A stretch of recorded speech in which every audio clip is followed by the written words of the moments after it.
Have you ever noticed how chasing more success, more pleasure, more possessions can leave you feeling emptier than before?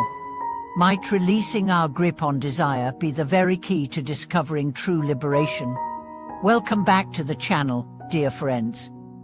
I'm grateful you've joined me again as we journey into the heart of what binds us and what can set us free. Today, we'll venture deep into the nature of craving and attachment, exploring why our clinging not only fails to satisfy but actually intensifies our suffering, and how awakening to the truth of desire can open the door to a life of genuine freedom and ease. In every culture and era, humans have pursued countless objects of desire: wealth, fame, comfort, relationships, and sensory pleasures. Yet time and again, those who attain their goals report a surprising sense of disquiet. The latest triumph fades, the sweetest taste grows bland, and the next expiration arises before the last one is fully enjoyed. This paradox lies at the heart of suffering. When we tether our happiness to conditions that are inherently impermanent, situations, achievements, or possessions, we set ourselves on a roller coaster of highs and lows, never finding a stable resting place for the mind. Consider the story of Daniel, a high-powered executive whose every ambition he realized propelled him into a new realm of longing. After securing a multi-million-dollar contract, he purchased a luxury high-rise condominium overlooking the city. At first, the view filled him with pride and delight, but within weeks, its novelty faded. He chased upgrade, a faster car, an exotic vacation, a more prestigious title. Yet each attainment brought only a momentary glow before dissolving into craving anew. Physically and mentally exhausted, Daniel began to wonder whether constant striving was the true cause of his restlessness. In Buddhist teachings, this cycle is named strina, thirst or craving. It is not desire itself that is problematic, for healthy aspirations can drive growth, but the form of craving that clings and refuses to let go. When we covet, our minds constrict, circling endlessly around what we lack. Peace recedes, and we become prisoners of our own longing. Contrast this with the example of Maura, a retired teacher who lost most of her savings in a financial downturn. Initially overwhelmed by fear and regret, she turned instead to simple practices: mindful breathing, daily gratitude reflections, and acts of generosity. Without the cushion of wealth, she discovered a profound richness in the present moment. Neighbors she once barely knew became friends. She shared home-cooked meals and stories, finding warmth in connection rather than comfort in possessions. Over time, Mara realized that by releasing her attachment to financial security, she had unveiled a deeper sense of abundance, one rooted in community, kindness, and the ever-renewing breath of life itself. Scientific research now echoes these ancient insights. Studies in positive psychology indicate that hedonic adaptation causes pleasure derived from external acquisitions to diminish rapidly, while practices like loving kindness and gratitude cultivate lasting well-being. Neuroscientists have found that repetitive craving activates the brain's reward circuits in a way that increases tolerance, much like substance dependence, leading us to seek ever greater stimuli to feel the same dopamine surge.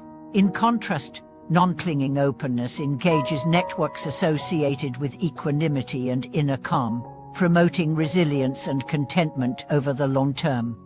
But how do we loosen the grip of craving in daily life? It begins with awareness.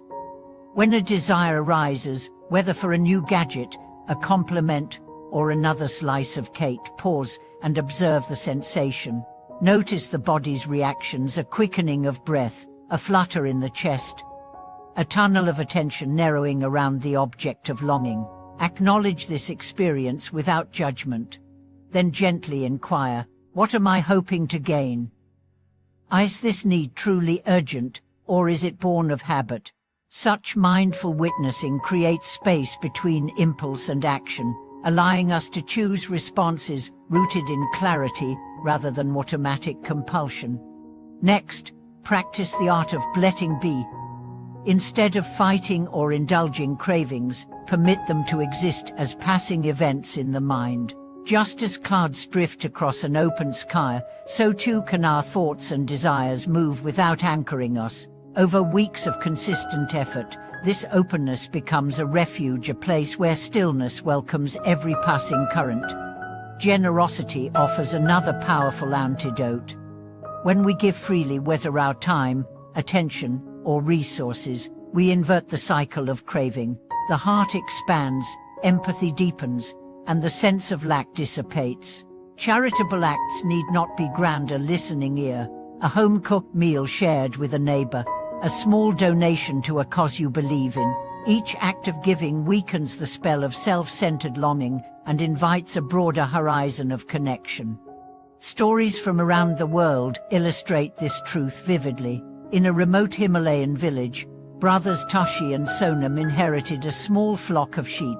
While Toshi sold each lamb at the first chance to accumulate wealth, Sonam shared his animals with neighbors during harsh winters. When a severe storm decimated the flocks of many villagers, Sonam's kindness returned tenfold. Neighbors sheltered him, shared food, and helped rebuild his barn. Meanwhile, Toshi found himself isolated and scrambling to survive. In the paradox of generosity, Sonam's relinquishment of personal gain became the source of genuine security.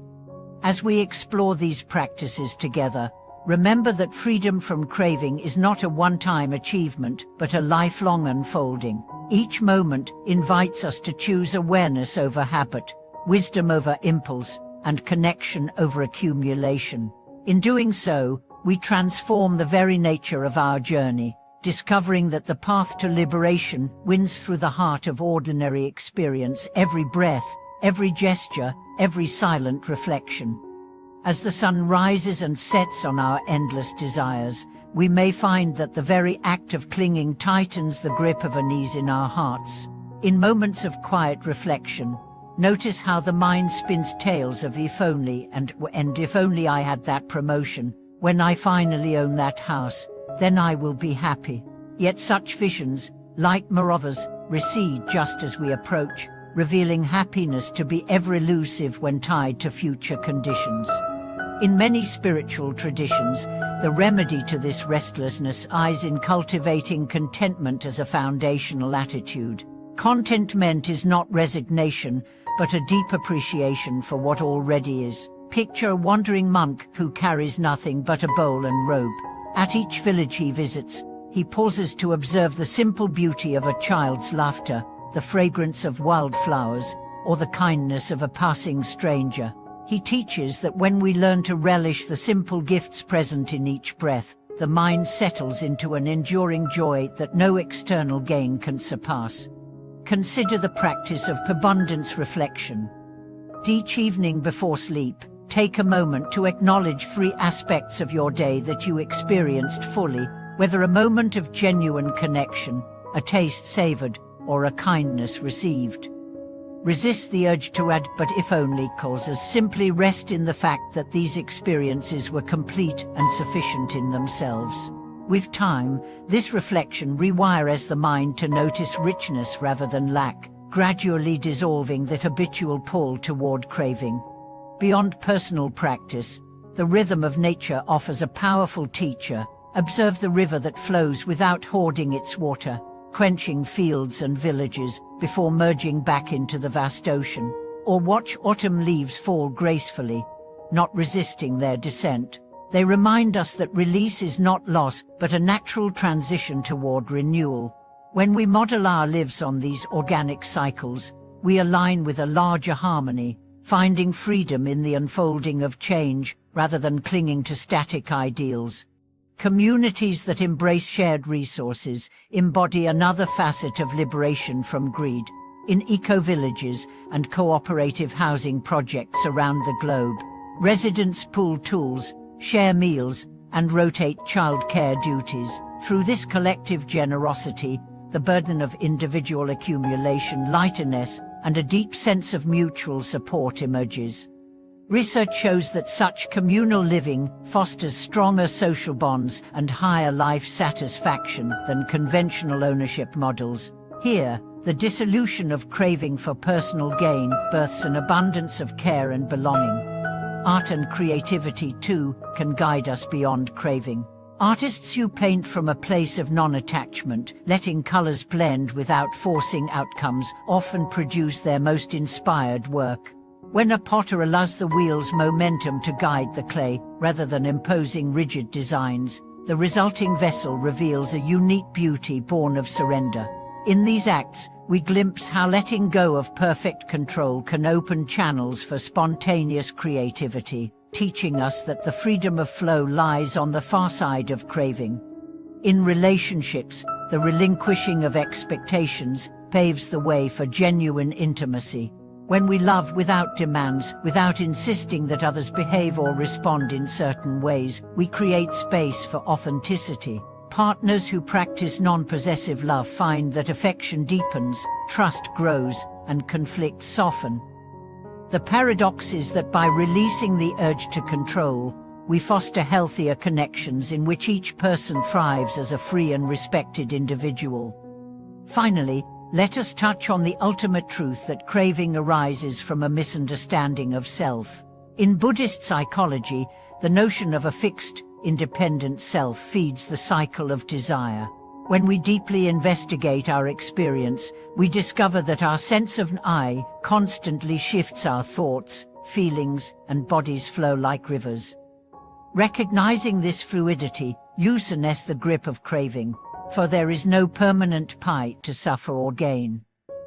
This insight, known as non-self, becomes the liberating key that dissolves the very root of attachment. As our exploration draws to a close, may you carry these teachings into every facet of your life.